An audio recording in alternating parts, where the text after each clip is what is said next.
Tony Hawk franchise has had many ups, and recently a few downs. After the dismal peripheral-driven ride, a lot of people had wondered if the series was gone for good until Tony Hawk's Pro Skater HD was announced at last year's Spike Video Game Awards.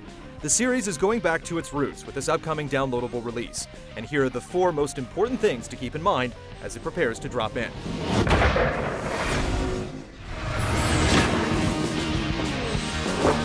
The most obvious change in the remake is the drastically improved visuals, and they go much farther than high-resolution textures slapped on an old framework.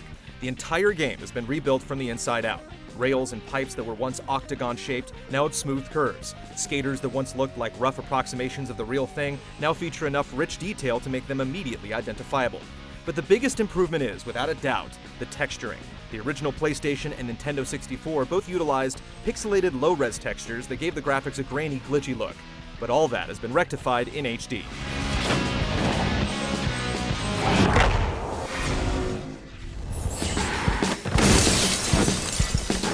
Pro Skater HD isn't just a straight remake of the original with a fresh coat of paint. Taking the best bits and pieces from the first 2 games, it's essentially a greatest hits mashup of the franchise's early years. While the full roster hasn't been released yet, Tony himself has confirmed that old-school skaters like himself and Rodney Mullen will join present-day rippers like his son Riley and Eric Costin.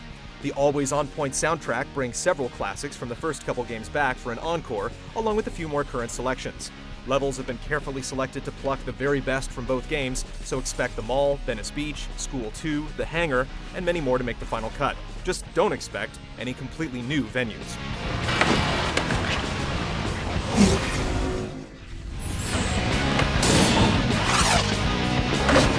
While many elements of the game are being updated to be more relevant in today's market, one thing that is staying just as it was is the gameplay. Later enhancements like the Revert, which helped you link your combos between objects, will not be included. Otherwise, the trick commands and physics remain exactly as you remember them. There are no motion controls in this entry, just the classic analog stick and buttons combo that kicked everything off.